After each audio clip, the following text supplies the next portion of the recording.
Hola, ¿cómo están? Bienvenidos a MOL TV. Vamos a conversar de un tema que hace algunos días yo hubiese presentado diciendo que todos nos dimos cuenta, todos nos enteramos probablemente de lo que estaba sucediendo con respecto a Estados Unidos, que se sale de este Acuerdo de París. Pero bueno, hemos visto que algunos candidatos presidenciales no estaban muy al tanto, así que no sé si todos están realmente informados sobre el tema, pero vamos a conversar de esto que sin duda es muy relevante porque Chile no solamente estuvo presente allí, sino también tiene distintos compromisos a propósito de lo que significa este Acuerdo de París, acuerdo para combatir, para de alguna manera entender mejor lo que significa el cambio climático. Estamos con Pilar Moraga, ella es investigadora de Derecho Ambiental de la Universidad de Chile y también parte del Centro de la Ciencia del Clima y la Resiliencia. ¿Bien? Sí, muy bien. Buenísimo. Gracias por estar con nosotros, Muchas Pilar. gracias por Una vez invitarme. más, porque tú también has estado conversando estos temas, en particular sobre el acuerdo, y también porque tú vas a participar de todo lo que significa toda una red internacional a propósito de llevar adelante los distintos acuerdos, pero de manera más reglamentada, si se puede decir así, ¿Sí? ¿no? Sí. ¿Qué te pasa? Bueno, te quiero preguntar por la salida de Estados Unidos. Quiero que trates de explicarnos qué significa, haciendo como un paralelo entre lo que es el acuerdo y también la importancia, la relevancia de Estados Unidos dentro y fuera. Pero antes, lo que yo decía en un principio, ¿qué te pasa a ti cuando un candidato presidencial que va a primarias, Manuel José Sandón, pero más allá de lo que significa él como su partido o a quién representa, un candidato presidencial no está al tanto de estos temas cuando los votó siendo senador? Sí. Bueno, para mí como académica es sumamente decepcionante. Es más, nosotros tenemos hace tiempo un proyecto de invitar a los candidatos presidenciales a la universidad a discutir y debatir sobre el tema de medio ambiente, cambio climático y conocer cuáles son las acciones o los compromisos que están adoptando en estas materias. Por ende, no puedo sentir otra cosa que una profunda decepción porque más allá uno a veces ve el derecho internacional y estos tratados como una cosa muy lejana. Sin embargo, Chile y sus ciudadanos se sitúan dentro de este contexto. Y cuando no conocemos ese contexto, entonces no podemos enfrentar correctamente los desafíos que se nos presentan. En este sentido, por ejemplo, lo que fueron los encuentros locales autoconvocados en el proceso constituyente dan cuenta de cuál es la prioridad que la población chilena pone a los temas, como pone a los temas ambientales. En el caso de los deberes y responsabilidades, se ubica en el primer lugar. En el caso de los valores y principios, en segundo lugar después de justicia. En temas de cambio climático hay una encuesta que aparece en la página del Ministerio de Medio Ambiente, efectuada por este ministerio, efectuada en realidad por un académico de la Universidad de Chile, Rodolfo Sapiaíns, que está publicado en la página del Ministerio de Medio Ambiente, da cuenta de cuál es la prioridad de la población respecto a los temas de cambio climático.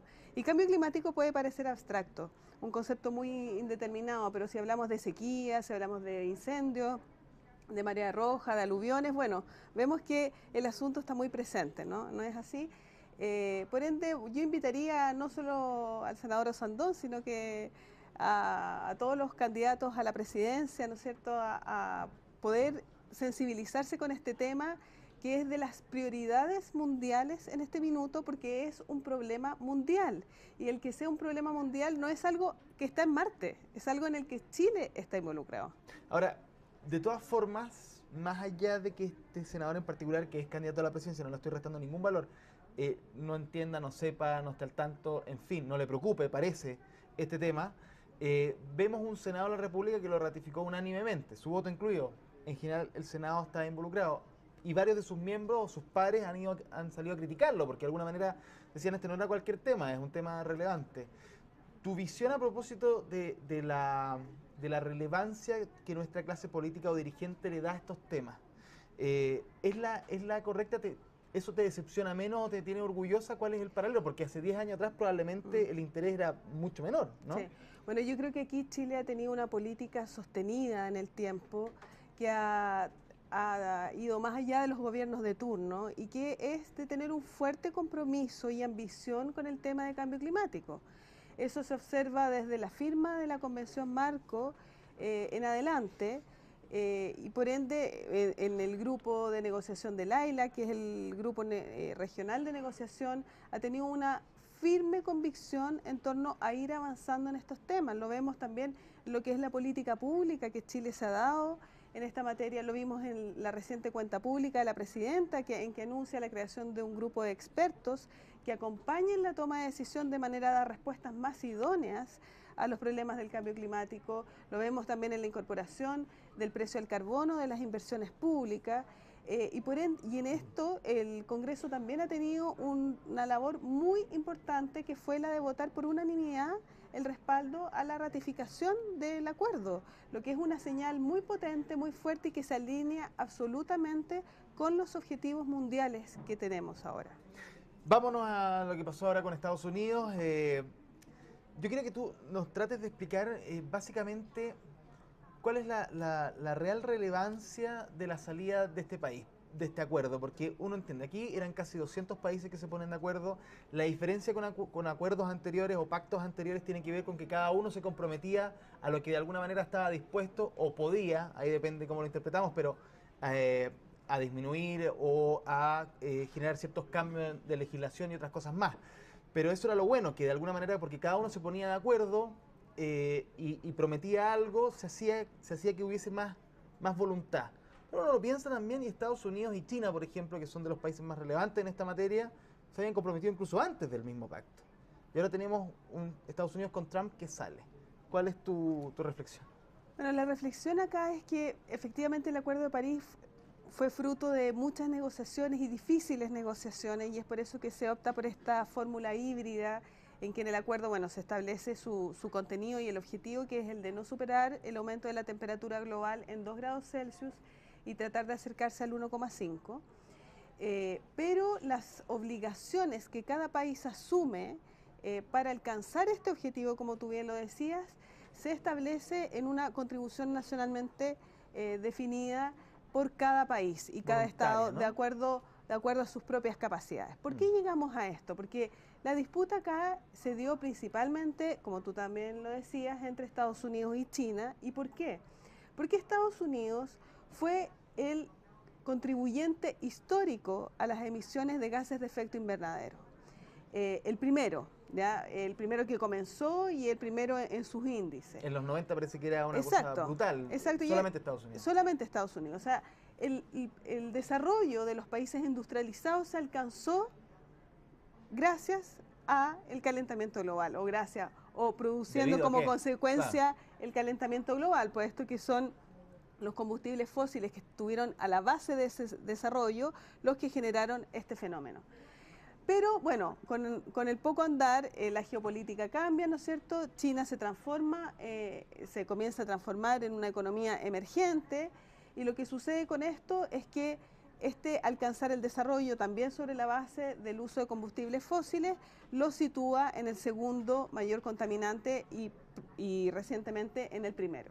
Entonces, bueno, China decía a Estados Unidos, bueno, si tú no te vas a comprometer, o sea, tú te tienes que comprometer para que yo me comprometa, porque yo tengo también derecho a alcanzar el desarrollo y el nivel de vida que tú alcanzaste antes, gracias a lo que provocaste. Y están compitiendo, Exacto. Entonces, y Estados Unidos decía, bueno, pero si tú no te comprometes, yo tampoco lo voy a hacer, porque actualmente tú eres el principal emisor de gases de efecto invernadero. Bueno, y esto finalmente se llega a un consenso, ¿no es cierto?, en que los dos países están dispuestos a comprometerse.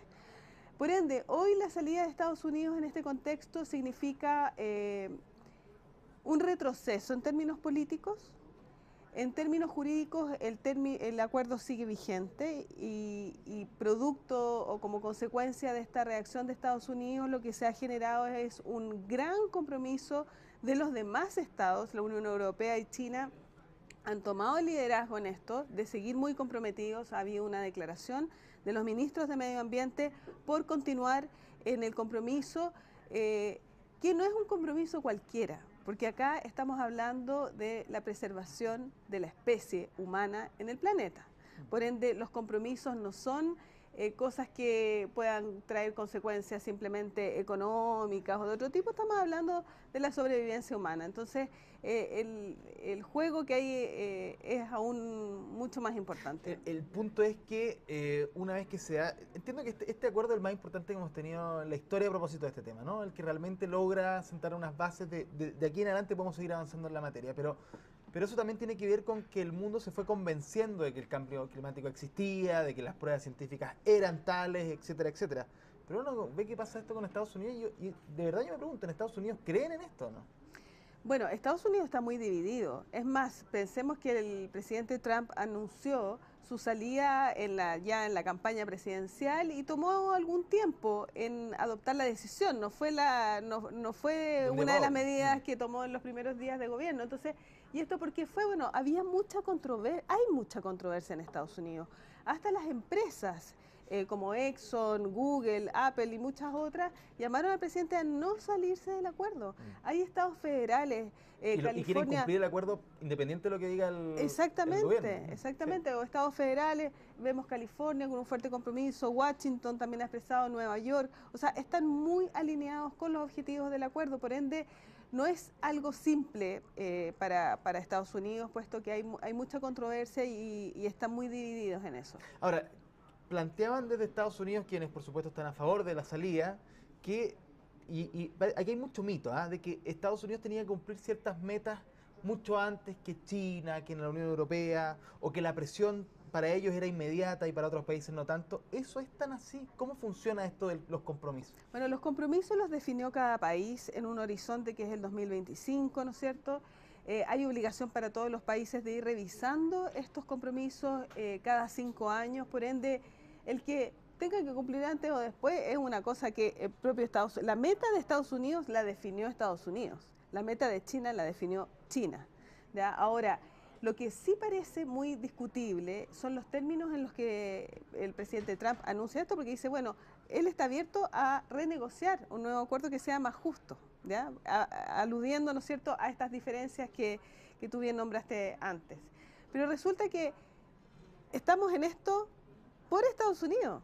¿Ah? Entonces, el principio de las responsabilidades comunes y diferenciadas que establece el acuerdo toma otro cariz en este contexto, puesto que ¿a qué concepto de justicia nos estamos refiriendo cuando el principal contaminante del pasado, el histórico y el actual, que tiene sus gases de efecto invernadero emitidos en la atmósfera hoy, son los que todos los ciudadanos y habitantes del planeta tenemos, no está dispuesto a avanzar? Durísimo. ¿Sigue habiendo, crees tú, en el mundo un cuestionamiento firme? Lo pregunto, creo que te lo pregunté la vez anterior que estuvimos juntos, pero ahora con la salida de Estados Unidos cobra realmente más peso. Esta idea de que muchas veces el avance en temas medioambientales, en esta concepción de un mundo distinto, a propósito de esto en todos los ámbitos, no solamente en el tema del calentamiento global, sino las decisiones, cómo se toman, afecta la inversión, la propiedad privada, las decisiones de las personas y de las empresas. ¿Hay un conflicto? Bueno, lo que estamos viviendo es un cambio de paradigma. Estamos cuestionando los modelos de desarrollo, el llamado es a avanzar hacia economías bajas en carbono y eso significa cambiar absolutamente nuestros modos de vida. Nuestros modos de vida en el uso de ya nosotros como ciudadanos de a pie, digamos, en el uso de los automóviles, en el uso del tipo de calefacción que tenemos en nuestra casa, el uso de los desechos, en fin. Entonces, esos apareja cambios culturales y esos cambios culturales no son fáciles de realizar cuando existen dudas, ¿no es cierto?, cuando vamos a tener costos que a lo mejor van a ser inmediatos, pero son inversiones que a largo plazo van a rentabilizar absolutamente, porque vamos a tener menos costos en salud, ¿no es cierto?, mejor calidad de vida. Y eso se va compensando, el problema es que no es inmediato, esto se va produciendo en años, exacto. Chile en comparación, no sé si particularmente Estados Unidos, pero sí si lo ponemos en el eje global de los países, antes de los acuerdos, ¿era un país que contribuía negativamente a este tema de manera irresponsable, de manera ignorante, o no era tanta la contribución y por lo tanto el compromiso cobra aún más valor siendo un país no tan protagonista? No sé cómo plantearlo mejor. Bueno, nosotros somos un país pequeño y por ende nuestras emisiones, por ende digo porque el nivel de emisiones también tiene que ver con la cantidad de población, ¿no es cierto?, el nivel industrial del país, etcétera, y en nuestro caso, nuestro aporte en las emisiones globales es solo el 0,2% a nivel global, por ende es muy pequeño. ¿Estados Unidos cuánto es? ¿Un 20? Claro, entonces pensemos... ¿Y China un 25 exacto, para dejarlo más o menos? Sí, entonces no, lo nuestro es realmente insignificante.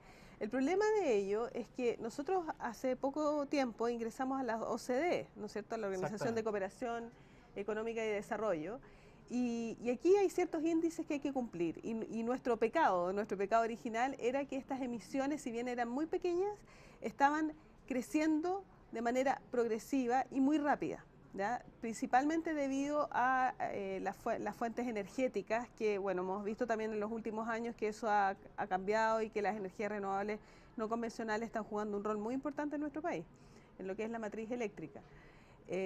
Pero principalmente entonces teníamos esta baja contribución, pero por otro lado el nivel de crecimiento de las emisiones era muy rápido y eso es lo que había que frenar.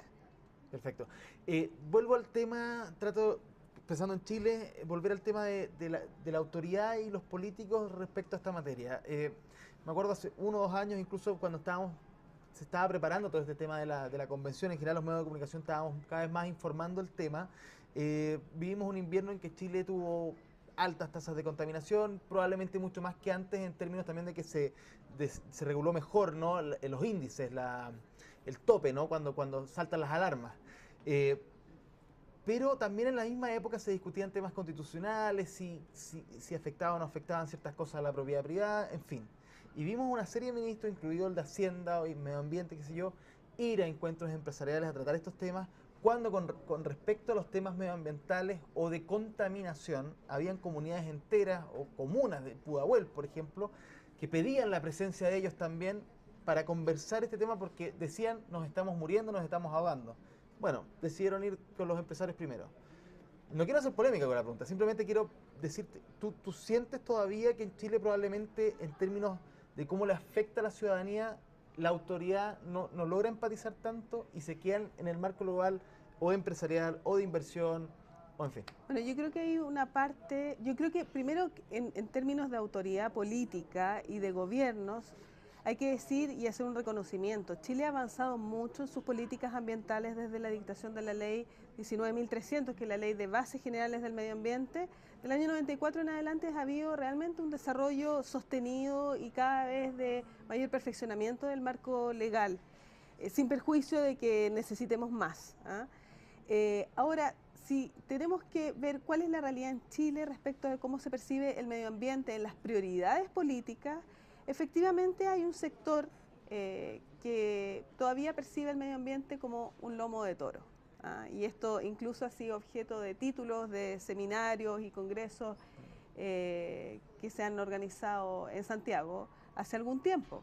Entonces, quedarse en esa visión del medio ambiente como un lomo de toro, como una barrera al desarrollo, realmente es estar en la era en los 80 a nivel mundial, cuando ya se ha entendido que el desarrollo no es posible, el desarrollo económico no es posible sin consideración de los temas ambientales, porque la no consideración de temas ambientales genera un costo al corto y al mediano plazo que finalmente va a redundar en menos desarrollo para el país. Cuando hablamos de cambio climático, el cambio climático no es solo un tema ambiental, es una parte de un tema ambiental, pero es un problema económico como primera cuestión y también un problema social que afecta a las comunidades y población más vulnerable. Por ende, hoy en día a mí me parece que sí, es una visión que en Chile persiste. Yo creo que el sector empresarial está cada vez menos en eso. Una vez que la empresa se vincula con los mercados internacionales, entiende muy rápido cuál es el camino y cuál es la señal. Por ende, sí, si eso existe todavía, esperaríamos que se radique pronto.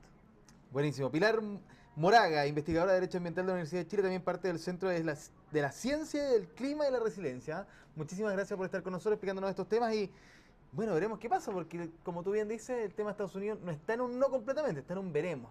Sí. Bueno, y esperemos ver qué pasa con nuestros candidatos a la presidencia, a ver si realmente se empoderan de estos temas, porque además de ser un problema, aquí hay una oportunidad grande y hay una oportunidad para que Chile ocupe un liderazgo en la región en lo que es el tema ambiental. Tenemos un potencial solar impresionante y podríamos ser líderes en la región en los temas ambientales y yo creo que eso sería un beneficio para todos. Muchísimas gracias por estar con nosotros. Ustedes sigan conectados, por supuesto, aquí en EMOL TV y también informándose por emol.com. Que estén bien, nos vemos. Chao.